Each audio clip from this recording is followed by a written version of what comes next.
Okay, welcome everyone. This is Master David Hodgson, Black Belt Interviews. Very pleased to say I'm joined today by Master John Mcilvaney, seventh degree from Scotland. Hi there, sir. How are you? Yeah, very well, thanks. Enjoying the sunshine. Yeah, fantastic. Thank you for joining me. It Not a does look problem. nice where you are. Is that really Scotland, sir?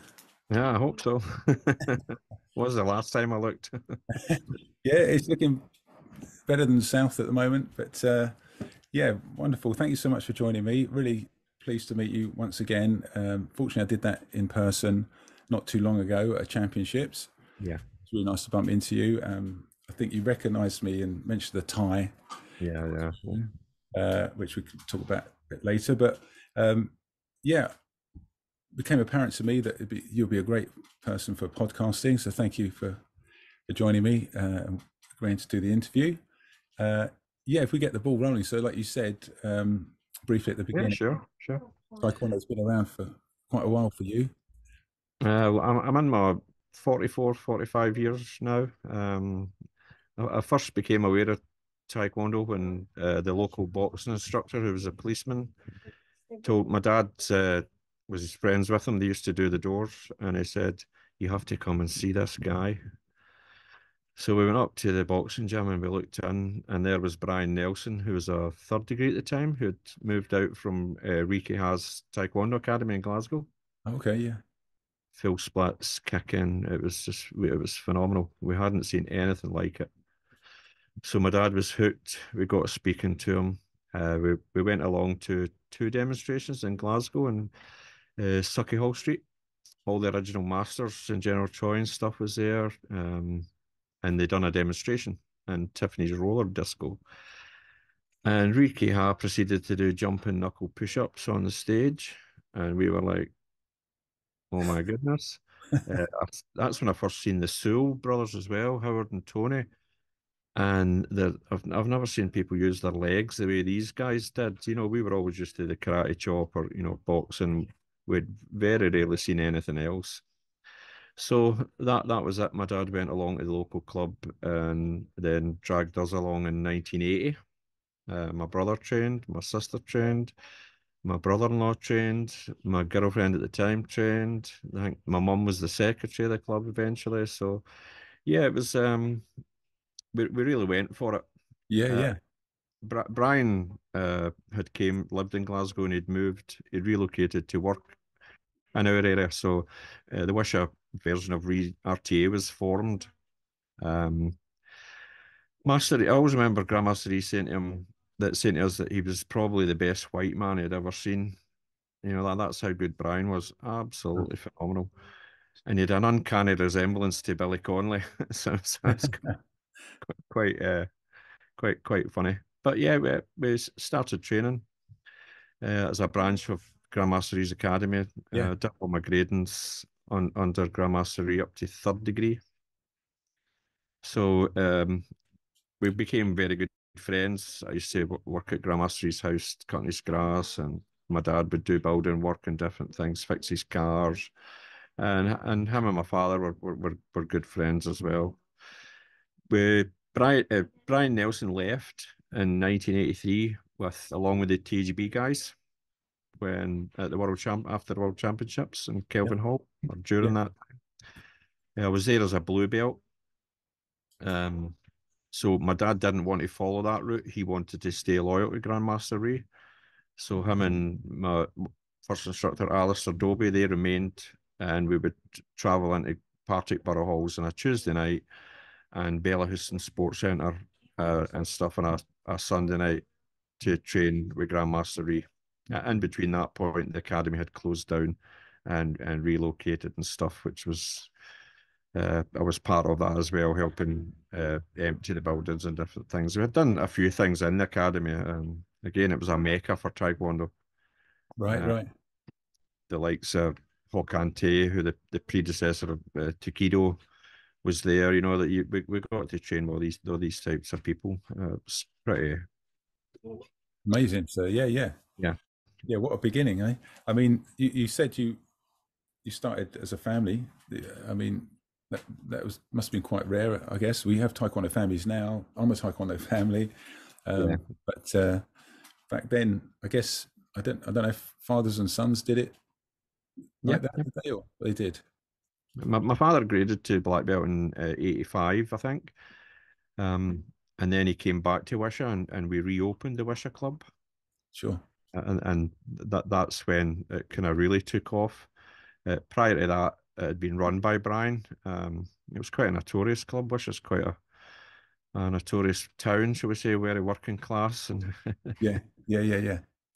and I think it was Frank. I think it was Master Frank Murphy for Ireland who recently written one of my friends' posts that in those days when you trained in Taekwondo, everybody was as hard as nails, and you were a human weapon. You know, Yeah.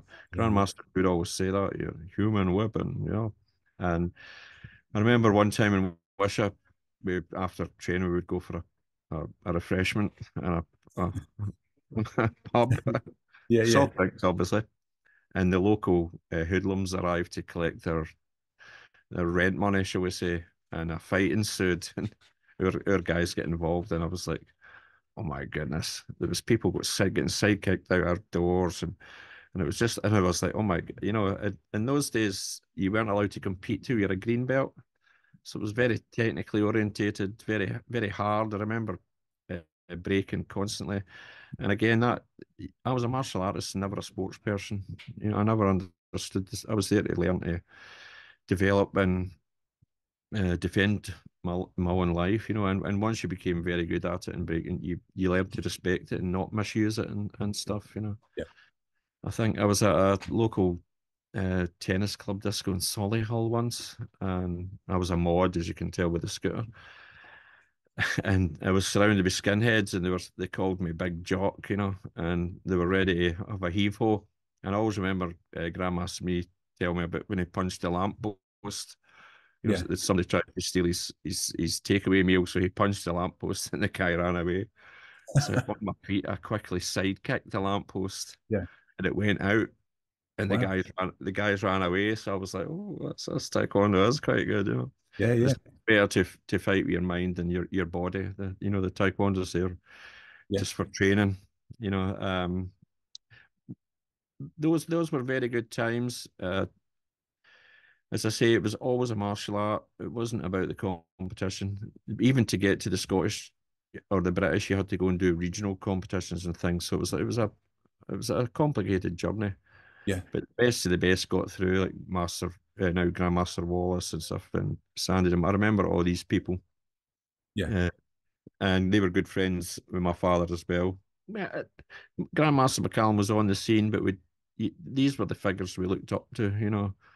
Yeah. Even at Kelvin Hall, I still show everybody the opening video for the Kelvin Hall Championships, and you see General Choi laughing, you see all these faces and people, and the Ham Samsu incident when he took the guy behind the curtain, and that guy proceeded to leave the event in a hospital trolley, shall we say? Wow.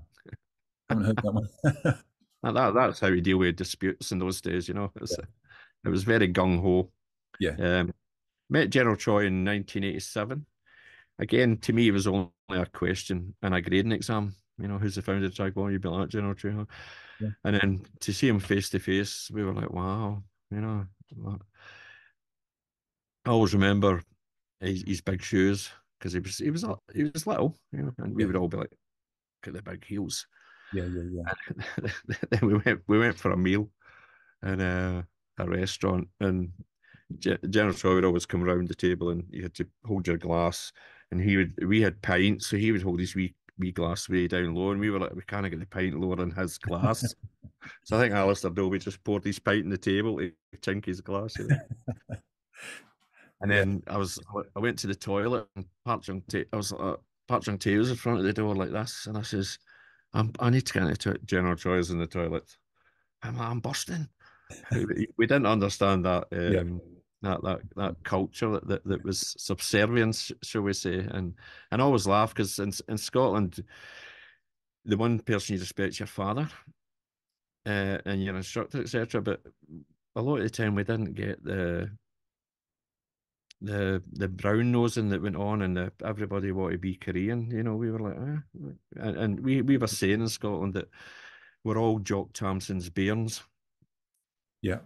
and no one is better than you. And we were like, well, these guys, and and I learned a lot for hanging about with Grandmaster Rhee, going to things and going out, casino and different things, and back in the house, it was brilliant to just have that experience. Yeah. His wife Anne was lovely and great family life. I met his mum and dad and his sister, and his Wow.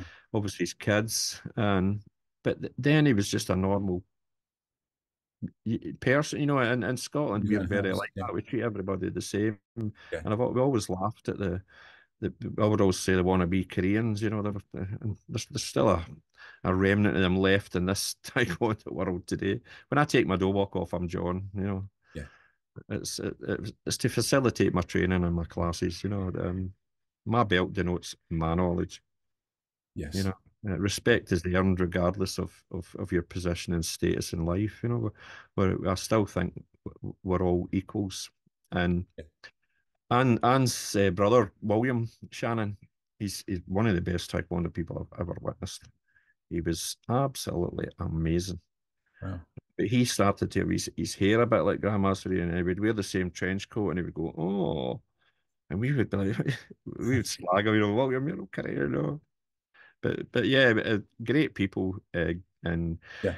you went and done demonstrations everywhere. It was all about um, putting Taekwondo on the map. I had to buy a karate suit and put badges on it. And people Yeah. would always say, "Oh, karate," and we're like, "No, it's Taekwondo." Yeah. Yeah. "Oh, karate." "No, it's Taekwondo." You know, and different things at different demos.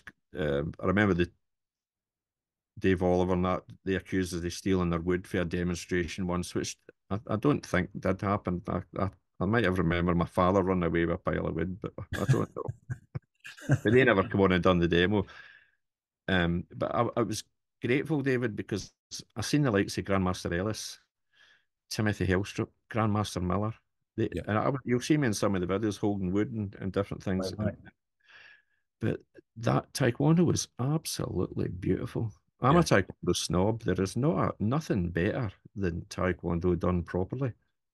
And we went to those demos, and oh my goodness, it was tense on a few occasions. But it was that peacock time. Taekwondo Yeah. had Yeah. to to, 100%. to make it, and Grandmaster Rhee didn't have to create a plethora of people that were absolutely as hard as nails and beautiful practitioners and executioners of the martial art Taekwondo. Yeah. You know. And then I remember Grandmaster Rhee telling me, I don't know if this story's true. I'm picking in my memory here, but when the safety equipment was created, General Troy phoned him and says, "You have to go and speak to," and I think it was Jun Rhee in America. Right. Yeah. That's, I think the story was that Grandmaster Rhee went uh, to see him, put the glove on, and knocked him out. And then when he came to, my Grandmaster Rhee says, "See, the safety does not work." There was always that contest of when the sport was trying to intervene and take over. And yeah. again, there's still people out there that aren't keen on it. But in those days, I remember watching Harjit Singh sparring, and it was like just two guys standing toe to toe and going for it. Yeah. I was in the BTC once, competition 1992, and I done an axe kick, and a guy caught the axe kick and punched me square in the face. And Ron Sergio looked at me and goes, "You all right, big man?" I was like, "Oh," but you went for it. It Yeah. was kill or be killed. The Yeah. Yeah. sparring. Yeah. I'm not saying it's not hard now, but they're a lot more athletic, and the emphasis is on the point scoring. I remember James Carrier's dad. He was a world champion from Wales. Came and shook my hand. I don't know. He says, "I've never seen anybody use as many different techniques in Taekwondo as you, John." And I think what it was just my fear factor kicked in. I was throwing everything for an axe kick to Yeah. Yeah. jump in front. You done anything. Yeah. Taekwondo, remember, introduced kicks. You're doing a lot of, if you think about sparring now, if we ever done like an like an inter, I don't know how a freestyle competition. Yeah. The kung fu guy, I used to fight a kung fu guy, and he would have a sash on, and he would start his fight like that, Yeah. and I'm like, "Oh, what's that?" and the Thai boxer would fight like this. The kickboxer had no top on and trousers. He Yeah. wasn't very good at kicking and he wasn't very good at punching. And that he was in a big low stance, Yeah. and you would just wait and uh, straight through the Thai boxer with the side kick. The same with the side kick with the Kung Fu guys. Yeah. Karate, the side kick. The one thing that I always admired with the karate was they were quite good at front leg sweeps. Right. Right. I remember that quite, and you were like, "Whoa, that was close." Yeah. But Yeah. I think we took freestyle fighting to the world, and now when you watch a competition, regardless of the style, everybody spars the same. Yeah. Whether it's karate, kung fu, kickboxing, wacko, we're all doing, and everybody's using a side kick now. Yeah. And I don't think it was an MD syllabus apart from Taekwondo. Right. My Also- washigiri was the roundhouse kick Yeah. and stuff, but people once they started to use that yop chagi, it was phenomenal. Yeah. Uh, Yeah. Hence, the BTC battles, there was the Clash of the Titans stuff. It was absolutely wonderful. But a lot of the guys all came, the Souls, you name it, they all came from a Taekwondo background, Yeah. except the likes of Alfie Lewis and Kevin, the Jedi and stuff. Yeah. But we all learned to meet at the same place and sparring, Yeah. which was really good. I got my black belt in 1988. Um, That was with, Rhee Ki Ha. yeah, of course. So you had one of those gold wins. Prior to that, I had two A passes, and I was first on the list for the. If you look back at the records, you'll see my name on the gradings, and I think I was first in most of them. At the top of first, what I mean is top of the list. If you were top of the list, it was an honour. You know. Yeah. Yeah. Um, I still trained with my father in that school. We had some reputation. I was a bit of a wild child, to be honest. And I loved my taekwondo, but I loved my life also. You Yeah. know, Yeah. Yeah. I didn't want to. I always say I didn't want to be Korean. And I just seemed to meet loads of people that wore the blazer. It was all blazer stuff, and Yeah. I remember when I left with Sheena, and it's in the UKTF, and we were traveling through an airport, and we happened to come across the UKTA team at that point, and they looked like a bowling club. Yeah. I just and traveling like that, and I was like, it's a bit, you have to move with the times. Yeah. It wasn't until my first Europeans in 1991 um, that I realised what was there in the continent Yeah. and the Different, level. different We were wrestlers, the level. club sparrers and very, very British in a Yeah. sense, but still very hard guys. But we hadn't developed that sports style, that we weren't putting that athletic training in and stuff. We were still, I need to smash boards and Yeah. etc. I think I fought Mike Highgate, and I remember my dad says, "Dad, what will I do?" And he says, "Run." That was the tactics, run. But we took gold in team power. I done 7 inches wood reverse turning kick. So Nice. Nice. any competition I entered, I always gave myself all the chances to medal, Yeah. whether it was patterns, sparring, special technique, and power breaking. And most of the time, I was very successful for 88, and I got my black belt. I competed right up until 2001 in Edinburgh, and I won bronze in power at the European That's level. amazing. One of my highlights was getting a certificate for competitive achievement from Grandmaster Rhee. Right. They were like hen's teeth, Yes. and I've still got it somewhere. And I Yeah. was like, wow. But I just loved my taekwondo. Yeah. I think at Yeah. some Yeah. point, I can jump, I can break. I wasn't a brilliant sparrer, but I had long legs, Right. and I've had lots of great fights, and I've still got lots of great friends, especially Keith O'Sullivan, Tracker. I remember all these guys. Yeah. Yeah. But in 1988, we went on the map again. I was the first black belt out of that school. But in 1990, I then ventured and opened my own school Yes. in Bells Hill. Okay. It's still going under one of my black belts, Keris Melrose. So she's came to me as 11-year-old, and now she's running that club, and it's in a full-time location. So It's nice. I'm all about longevity. Were you Um, working at the time as well, sir? Or, yeah, yeah, yeah. yeah, a regular. I had a City and Guilds in mechanical engineering. Yeah, I was told not to get into engineering. The local steelworks shut down, right. and I became a gravedigger Okay, yeah, for well, about 14 years. That's when I was on the spiritual path. It was either go crazy, keep going. All my mates were wild, doing drugs. I was doing doors. I was doing illegal raves. I was never into that other side of that. yeah, yeah, And it was called me the sensible one, you know. Um, but it was just the taekwondo. You had a reputation. yeah. Uh, but I done less and less fighting at that point, you know, but Right. hustling on. I've been guns pulled on me. I've been stabbed. You know, it was absolutely mayhem. But that was the wish away. It was a fight or flight, you know. Yeah, yeah, yeah, yeah. I remember when a car drawn up and the window went down, there was a shotgun pointing at me, and I was like, and the guy next to me pulled a handgun out, and I was like, oh, I'm, I don't need this. No, no. Mixing in a lot of strange circles. And I think at one point they were uh, setting up fights and betting on me and stuff, different things. But It yeah, just it on was your reputation, or is it? in Glasgow. Yeah, it was just Yeah, it was good fun. Um, yeah. but at that point, I kept saying Taekwondo was my people. I would meet like a girl and I'd be like, I've got another girlfriend. She's called Taekwondo. Right. Yeah, I was absolutely addicted to anything Taekwondo. Grandmaster Rhee took us to Canada to fight. Um, uh, that's when all the original masters first came back again to meet General Choi, and he said to me and Grandmaster Williamson, "Will you go and pick up the masters?"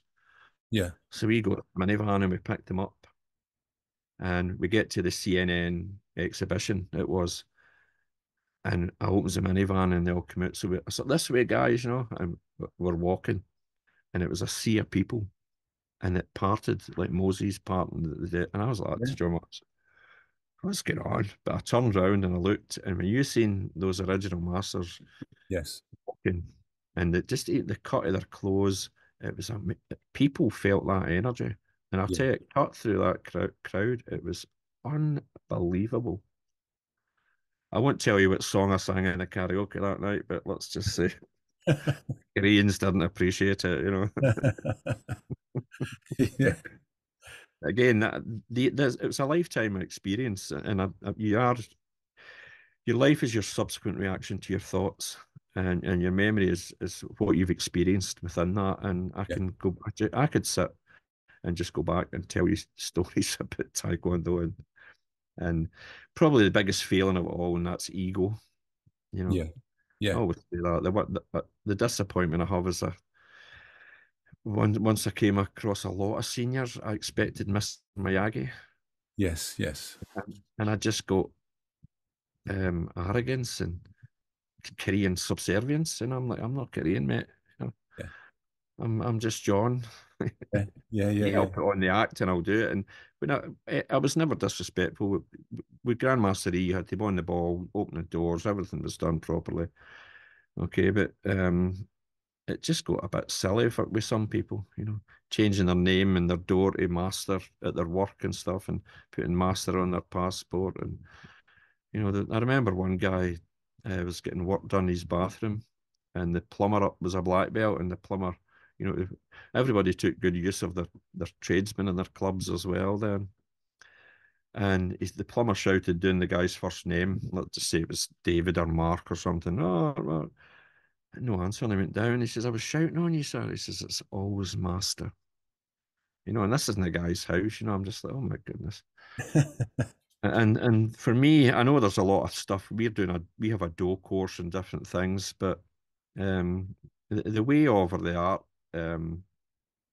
is a mutual thing, and we're all equal in its respect. Yeah. I mix in some other circles, shall we say, of a Masonic nature, etc. And there's a lot of hierarchy in that. But the minute everybody takes their regalia, we're human Yeah. beings. Or as I like to say, I always take the S from the end of human beings and I put it in the middle so that we're humans being. Yeah. And I find Yeah. that a Thank you. much better way to exist, you know. Yeah. Yeah. I teach mindfulness and I always tell the kids there's 2 days in your life that you cannot change, David. What would you say they were? I think it's tomorrow and yesterday or something like that. Yeah, yesterday and tomorrow. Yeah. Yeah. Excellent. It's usually your death and your birth. Yeah. And Yeah. oh my goodness, you've missed out the whole bit in between, which was the important part. So each day at a time, you know, Yeah. wake up and empty you're an empty cup ready to fill your mind again, and then empty it in that evening again, and continue. And taekwondo's always helped me. I wouldn't say spiritually, but it helped keep me away from the bad things in life. Yeah. Um, as I say, I've got nothing to prove to nobody. I try not to. The best thing I've learned to do is not judge. You know, I think the snobbery of ITF Taekwondo especially was when I was younger, we used to slate karate and other martial arts. And, you know, you're like, oh my God. Now, you know, I don't have an opinion. Yeah. Keep it to yourself. I still struggle with WT. I really, you know, Grandmaster Sahota said to me, what did you think of the WT at the university competition? Yeah. And I said, it's a great example of how not to do Taekwondo, you know. Yeah. Yeah. And I don't mean that in a bad way. I don't mean No. that in a disrespectful way. I know General Troy's Taekwondo. I was taught that. I watched all the people training and at the hard regimes and the you know very oppressive and even in a grading situation sometimes. And if you don't bend in the wind and change, you'll become a very small and lonely person now. Try to do taekwondo like that. Yeah. I went 91 after Canada. I still competed regularly, winning everything: British, Scottish, Irish, Welsh. But I went for a good time. Yeah. And if I went out, I was like, good, I can go to the bar quicker, or I can have a party, you know, let's go to the Yeah. party. Yeah. Yeah. Let's sort of chill, you know. So you always had your feet on the ground with winning and losing and so on. Yeah, totally, absolutely. But it was beautiful. And even then, my friends said to me, all you do is that Taekwondo, John. And I said, if I could, I would have a bus and I would just travel around Europe and stuff doing Taekwondo. Yeah. 98, 97, in 96, sorry, I was in the Europeans and I met Grandmaster Sutherland. And Yes. then I started to hook up with her, and then I joined the UKTF.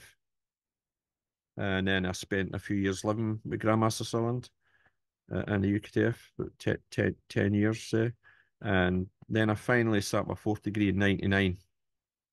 And at that point, I had opened one of Scotland's first, probably one of Britain's first ITF Taekwondo gyms in Livingston. And I taught in there. Went from having 20 students to hundreds. Well. And that's when my mind, I had to, you know, I changed my underwear every day. I changed my socks. Sometimes I change my hair. But the one thing you've got to keep changing is your mind. Yeah. You've got to keep adapting. Yeah. And I was like, wow. And that was another big uh, change. I think you went to the NAPMA as well, and Maya. We went Yes. to all those things. And I remember Lee Childs saying, if you could take all your knowledge and put it in a CD, John, you know, how much would you charge for it? You know, but then also remember Fred Mertens saying, I've got 500 students, but only two of them could fight their way to a wet paper bag. So they weren't bothered with the start. You know, I've Yeah. always been a great believer in a standard. Yes. You know, there is a line and there is a right way to do taekwondo and an incorrect way. And the more you um, dissolve that and let it go, I'll catch that mistake the next time. Okay. Taekwondo's just not going to be taekwondo anymore. Yeah. Done the Little Ninja program with Melody Schumann Great. um, Yeah. Yeah. in the NATMA course. And It's for the 3 to 5 years, was it? yeah, Sort of thing. yeah. Yeah. And I remember Sandy and I, Master the Bar, talking to her. Oh, do you know General Choi? And she's like, who's that? Oh, and we're like, do you know General? Yeah. Taekwondo, karate, whatever you want to call it. You Yeah. know, and I was gobsmacked with that American attitude. and that Mickey Mouse way of going about things. It's that Yeah. I've always struggled. Yeah, I charge good money, but I cannot go down that road of no having a standard just to Yes. get hundreds of students in, Yeah. Yeah. you know. So after I, I started coaching for the Scotland team around about then as well. Done that for 25 years. I Well, only gave that up like last year, 2 years ago. So I so who would have got been in who would have been in a team that you coached? Any names there that uh, people can recognise? That Master Cross MBE. yes, of course. I sat in Julie's chair many a time coaching her for our world events and different Yeah. things. All these sort of people. Um, How good was she? I mean, I know, but people listening might one not of the realise. hardest females I've ever met. I remember breaking Christina Helenick's nose in Sweden, and I heard the crack, and she looked at me and she goes, "What'll I do?" I says, "Do it again." And she cracked it again, oh, yeah, boom. And you were like, oh my goodness. Yeah, And Christina still wears that nose to this day. But good fighting, really, really good fighting. super tough. And she had to work hard for it, really Yeah, hard, but well deserved, you know. yeah, Um, she done a lot of work when nobody was looking, and that's how you get on in this game. yeah, It's yeah, what you're doing when there's nobody there. yeah, She put the extra mile in and got the reward for it. And yeah, it's there to see that you can't take those titles away from her. I've always loved watching Suska. yeah, Um, just amazing. We've had him at my gym a few times for seminars, and it's like music. I can't play an instrument, but I love watching live music, and I love watching musicians play. yeah, You know, I love watching good taekwondo. And yeah, when you see the patterns getting done the way he did, just even his control, Mark Trotter, all these guys, just absolutely phenomenal. That's taekwondo pushing it on. Once you can do a midsection, do it high section. Once you can do high section, do it jumping. Once you do it jumping, do three before you land. yeah, Keep yeah, pushing. Break one board, break two, break. How many can you break? I still yeah, try and break three boards every week. yeah, I just it keeps your hand in. It keeps the boards easier for the other guys. yeah, yeah. Right. So You get to I done think, the yeah, Scotland team. Once opened the full time gym, I became more focused on just growing the club and stuff. I took Livingston, and Sheena took Bathgate, and Bathgate's a renowned, always has been a renowned school. That had a pedigree, big pedigree. And around about 2007, that's unfortunately a split with Sheena. I had a great time, but yeah, uh, we just moved on in different paths and sure. kept going. And that's when I formed GMAC, which is our the club today. Yeah, It's just come up with the design. We're still in Livingston, still full time. yeah, I was at Sheena's master grading in Austria. I'll always remember um, Grandmaster McCallum. We were in General Choi's office, and they went out, and he says to me, "Don't move." I was like, and so the minute they were out, I was in the chair, swinging in his chair, looking in the drawers and stuff. Then I heard it. And I was like, back in the spot. He's like, "Did you move?" I was like, "No, sir." He's like, "They've got CCTVs on." I was like, "Okay, I got caught then." I don't know if you've heard this story, and it'll probably be in his book, which has been finally written. But it used to be ticker tapes. The messages would come into the office in Vienna and ticker tape. And Gabby, I think Gabby it was for the office was getting married, so Grandmaster McCallum was collecting all the wee cuttings of paper. yeah. And the North Koreans said to Park Tae, "What's he doing?" And he says he's reading it. He's reading the messages and taking them away, winding them up. So they thought he was stealing the messages. It was just wee Wow. round bits of paper. Just unbelievable, unbelievable. So, I sat my fourth degree under Grandmaster Boss Okay. and Choi Jung Hwa. That was 99. That was a really good grading. Were you Uh, familiar with Grandmaster Boss by then? You knew him yeah, I quite was friends. Yeah, yeah, yeah. Got to Grandma's boss. Is one of my, I would call him a good friend. yeah, Uh, I love the guy to bits. He's got a great attitude, great personality, you know, and he walks the walk. yeah, You know, anybody will tell you when we done. Everybody has got a memory of when Grandmaster Boss trained us in Scotland, and we could not walk for days, and he absolutely annihilated us. But that was the international side that we hadn't seen. We were still clubbies and training. We thought everything was knuckle push-ups and yeah, that type of thing. But this guy showed us, no, you need to be dynamic. You need to be fit. You need to be. I always said I wasn't fit because I couldn't run because that's why I learned to fight. yeah, But I was in Italy at the Italian Open recently again, and fingers crossed. You've heard of Grandmaster Bosses. They're doing the elite staging every January in Spain, and I'm going to be taking part in that. I took part this year, but I'm going to be doing some ASN teaching stuff. yes, So I'm so proud that he asked me in Poland to do it. Looking forward to it. yeah. Um, yeah, yeah. Uh, After that, Georgian, while I was here, I was in Vienna after General Troy passed away. The last time I seen General Troy was in Italy at the World Championships. Um, just spoke briefly, but then he passed, and Did he know then you, John? Sorry, sir. Did he know you by recognition and name? no, no, no, No, no. no. I didn't ever get that close, Sure. uh, that way. You Yeah, know, he's seen so many people and so many.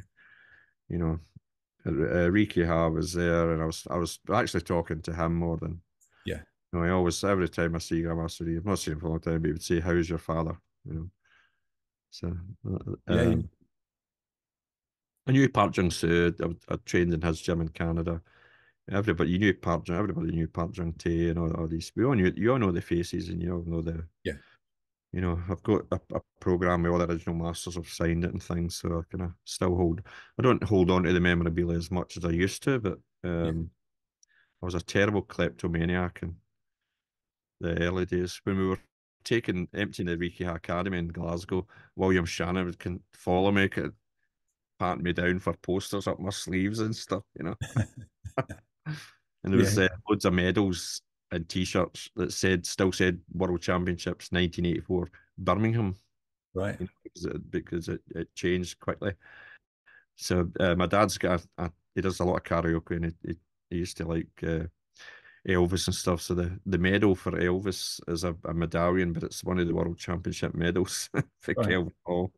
Oh, well, you were that. Yeah, 1984. I think he's still got the suit hanging up with the medal next to it. brilliant.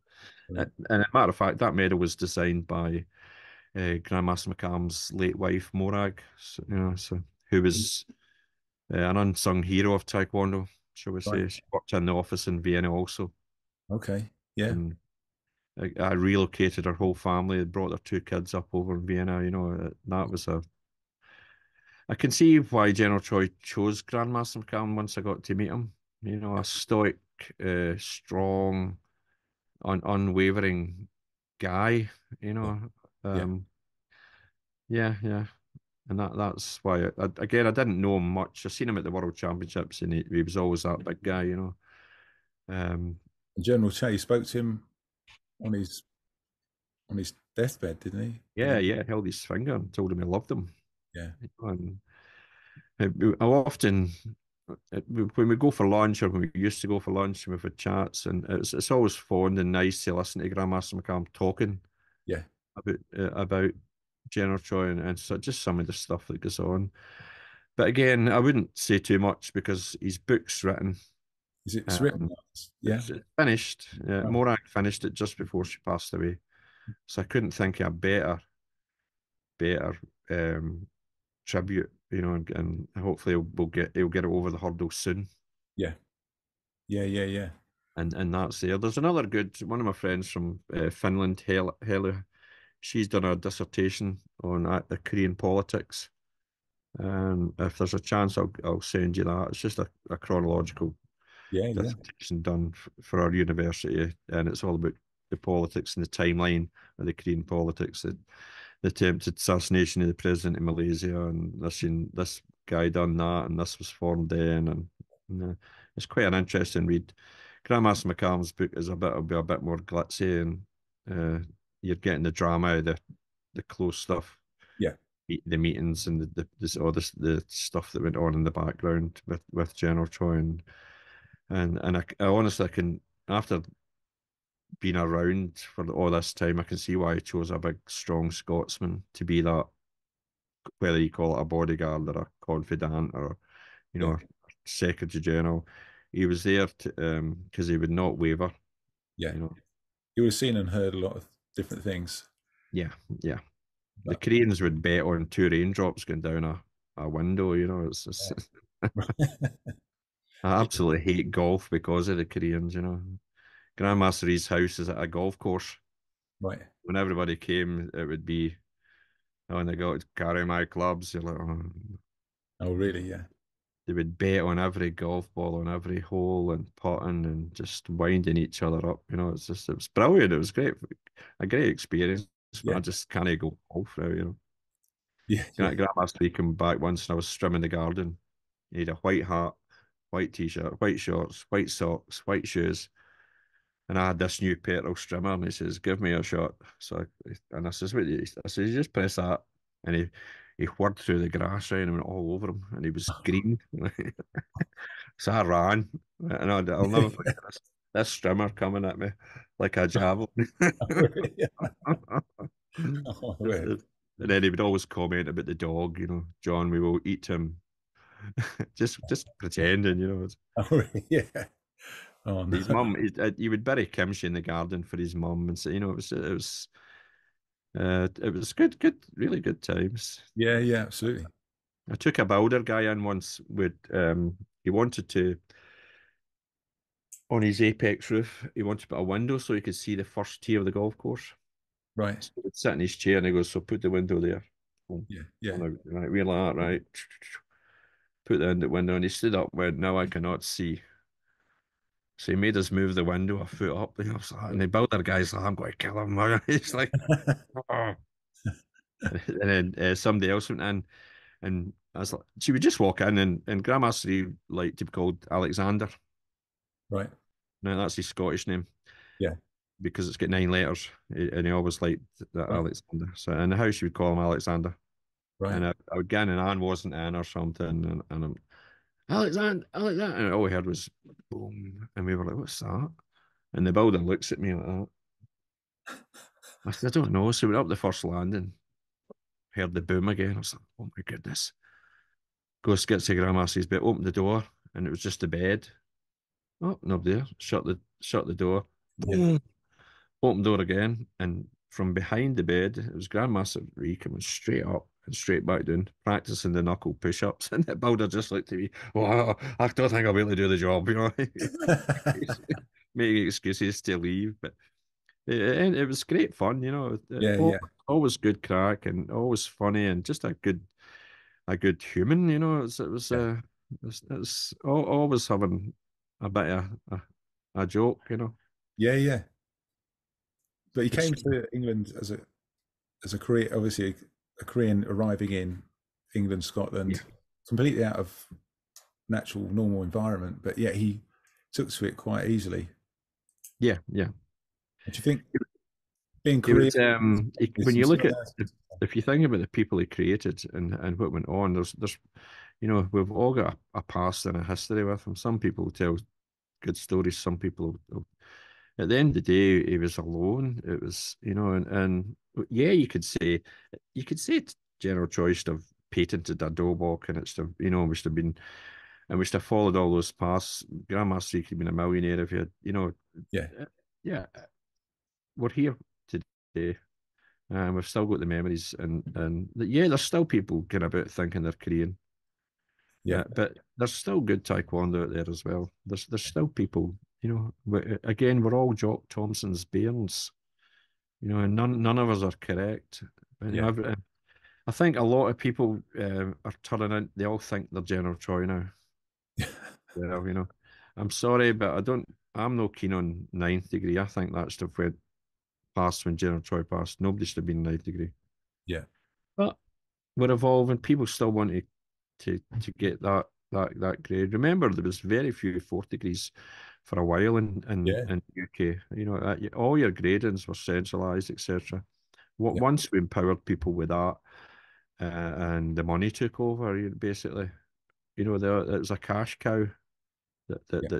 that let's be honest, and that I don't care what anybody says. They never split for the sake of the art, or it was to get money. Sure. And I still see that today. You still see it with students coming through, and everybody wants to stand on their 2 feet and become that internationalist. Master's the new fourth degree, basically. Yeah. Yeah. If you know what I mean. Yeah. It's Yeah. For sure. Like you said, some of these back degrees. in the. Sorry, on you go. No, no. As I say, I'm not 40 years Taekwondo, but 10 years behind you. But yeah, those degrees, 3, 4, they were very infrequent. If someone had it, wow. Yeah, Like I say, and then my instructor turned to fifth, and that was wow. Yeah, it was the highest around. Yeah. it was. But I really admired my first instructor, Brian Nelson, until he got drunk and got a doing off the local hard man in Cambusneth, in my home in Wishaw, and we thought he was invincible, And then that guy approached me and pulled a knife at me and says, "What, because and he says, what would you do?" So I took the knife off him, had him down, and I stuck it in his, didn't pierce him, I just held it against his face, and I went, "That's what I would do." right. And I was like, after that, any time he seen me, "Hi John, hi John," and I was I was disappointed in Brian, but then I realised we're only human. And then I seen so many people who thought they were Billy Big Boots, Yeah. and they would meet street fighters or people and get knocked out with a sucker punch or Yeah. attack from the back, and that's when I became, well, I think I'm humble, you know. I've got eyes and a throat and like anybody else, and all I've got to me is a knowledge in which to protect them. But again, I have to be on my game constantly. And it was Mark Davis is. Do you know Mark Davis? Uh, Close he quarter does. combat. He does the other. He does military self Yeah, defense. Yes, I I'm do. an instructor with him Yeah. at Tactical Edge, and all my self defense prior to that was striking. Yeah. It was just striking, kicking, you name it. And everybody back in the day went for this big swing and punch, and you could always kick before. Nowadays, people are kicking. But once I met Mark Davis and we started to become really close friends, I was like, oh my goodness. It was like there is another side to. Yeah.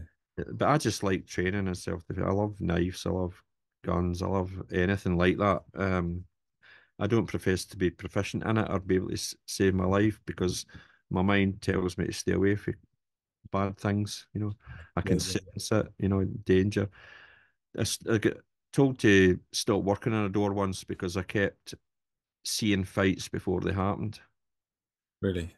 People Yeah. would start quabbling and guy's drunk, and I would be like, get up and cheat, right? Yeah. And Yeah. the guy's like, John, you're just too good. You have to stop this. The customers are leaving. And it was a horrible environment to be in as well. I know some guys who were um, had done a lot of specky ops and different things, and they're back in Scotland working in the police, etc. Just being a doorman, and they've got drunk people taking them from behind, and everybody's filming it and just being abusive to them, and Yeah. Yeah. Yeah. it's a horrible, horrible environment to be in, especially with cameras and all that stuff that's going on. So yeah, Mark's a class. Mark is one of my best friends. Master Yeah. and Bar as well. Yeah. Philip Master Lear, he's one of my closest friends. I really trust Phil a lot. Yeah. Yeah. And Neil Ernest is another one of my best buddies. So yeah, I keep. I don't know. I don't want to be everybody's friend either, but I've got some really good ones in the martial art world, and I'll touch on the special needs. The accumulation of that and me making it in Taekwondo happened a few weeks ago in Poland. Yes. Uh, I was asked to do the opening ceremony, and I thought, hmm. So another good friend is Master Leo, is from he's the ATF president and the ITF treasurer, Yeah. and he says, John, can you bring some people? So I thought, hmm. So I know a guy, David. I'm not going to say his second name. It's Polish, Warnicki. David was in a coma for 8 weeks. Fell off his bike, hit a pothole, 5% chance to live. So he's got a brain trauma, moves slowly. Another chap I took was Andrew Miller, who's 15 and cerebral palsy from birth. I don't know if you understand, but cerebral palsy can really be a wide spectrum. Yes. I've got a second degree black belt who's absolutely ambulant, goes about on his feet, no problem. Yeah. I've got Andrew who's on his knees. I've got another girl, Sophie, who's I've got her out the chair and she's walking and doing stances and stuff. So I know that one of my parents is cerebral palsy. He's in the Scotland football team, and he's maybe just got restricted use of one arm or something. Yeah. It's very So broad. Andrew was as a chair user. Yeah. So we get to Poland, and I done a little practice, and even people were like stopping, and my goodness. So the night came, and there's always a stress in an opening ceremony and stuff. So I was in my dobok, and the amount of people that were like, "What you doing? And what you did it? You doing a demo?" And I'm like, "See, and everybody was, what on earth's the old guy got to do?" Yeah. And Master Laboda comes up, "Oh, John, how long?" I said, 7 minutes. "Oh, too long. We've got speeches. We've got this. We've got that." I said, "Sir, it'll be as long as it is." Yeah. And Maggie, one of the organisers, she's like, "John, it's too quiet. Will I play music?" I said, "No, let them suffer in the silence." So then they announced for us to come out. So Andrew slid out his chair, walked. You'll see it on Instagram and TT Techers and stuff. I've seen it. Yeah. Andrew goes out on his knees. David goes out, and how I never cried, I don't know. But they both done a little presentation video for it, and I couldn't watch it. It was too emotional. Yeah. But Yeah. to stand there and watch 1,000 odd people or more in that stadium give us a standing ovation, not once, not twice, but 4 times, and the place went wild. And all I done was they just done their Yeah. taekwondo to the best of their ability. Yeah. Yeah. Yeah. Um, no boundaries, or if they've got boundaries, they overcame them. They pushed forwards on them. After it, the people that came, everybody was just overwhelmed. There was people in the crowd crying. I think a little bit on the continent, they've still got that attitude Yes. Yes. towards these people. But I'm like, they're just people. Don't see the disability, see the person. Yeah. Yeah. Yeah. You have to, and so that's my goal, is to use that. I actually went and phoned my mum, and I was quite teary, and I says, "That's been the best thing I've ever done in my life. It's the best. That's been out of all the things I've done in Taekwondo and the places I've been, and so to go there and get that reaction for Yeah. just doing what I do is unbelievable. Absolutely. I was so humbled by it, and I love it. And that's what I'm doing. I don't like international competitors now. I've done it too long. Yeah. I'm just like, I'm looking for my wee niche now. Yeah. I'm on that direction. So Yeah. That was incredible. I saw what everyone else saw, the updates of what's coming to the tournaments and so on, but then that was totally different, and that yeah, just stopped. Obviously I wasn't able to be there, but I saw it, and it had a big effect on me.